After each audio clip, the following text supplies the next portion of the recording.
Section 6.7, example 6 on page 483, we have, you know that for any function f, each x value in the domain corresponds to exactly one y value in the range.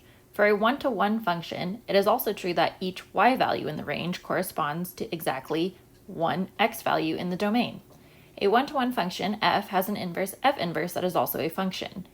If f maps a to b, then this should say f inverse must map b to a. So in our diagram here, we have the domain of f becomes the range of f inverse, and the range of f becomes the domain of f inverse. So if f takes a to b, b has to go back to a with f inverse. Functions f and g are inverse functions if and only if f of g of x equals x and g of f of x equals x for x in the domain of g and f respectively. This says that the composition of a function and its inverse is essentially the identity function, identity of x equals x, or y equals x. For example 6, we have consider the function f of x equals 1 over x minus 1. For part A, we have what is f inverse of x. The first step is to rewrite f of x as y. So here we have f of x equals 1 over x minus 1. We're going to rewrite f of x as y, so we get y equals 1 over x minus 1. Step 2 is to switch x and y. So now we have x equals 1 over y minus 1. Note, y cannot equal 1 because we cannot divide by 0. Next, we're going to multiply both sides by y minus 1. Then we have y minus 1 on top, y minus 1 on the bottom. That becomes 1. We're left with just 1. And on the left-hand side, we have y minus 1 times x. Since we're trying to isolate y, we're going to divide both sides by x. X over x gives us 1, so we're left with just y minus 1. And then on the right-hand side, we have 1 over x. And note, x cannot equal 0. Now we need to add 1 to both sides to get rid of our minus 1. This leaves us with y, because 1 and negative 1 are a 0 pair. And on the right-hand side, we have 1 over x plus 1.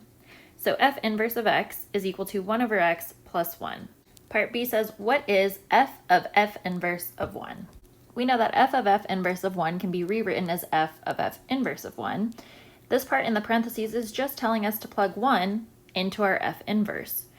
So instead of having 1 over x, we'll have 1 over 1 plus 1. 1 over 1 is just 1, so we end up with 1 plus 1. This leaves us with f of 2. F of 2 is just telling us to plug 2 into our original function f. So instead of 1 over x minus 1, we end up with 1 over 2 minus 1. This gives us 1 over 1, or 1.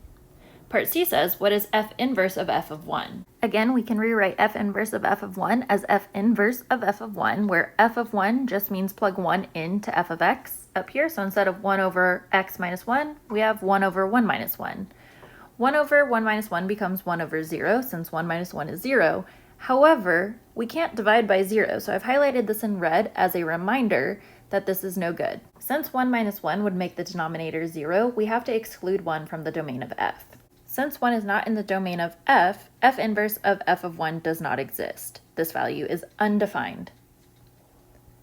The work for part A, part B, and part C are on the next few slides. And now I would like you to try number 11. F of x equals 10x minus 10. Find each value. F of f inverse of negative 10.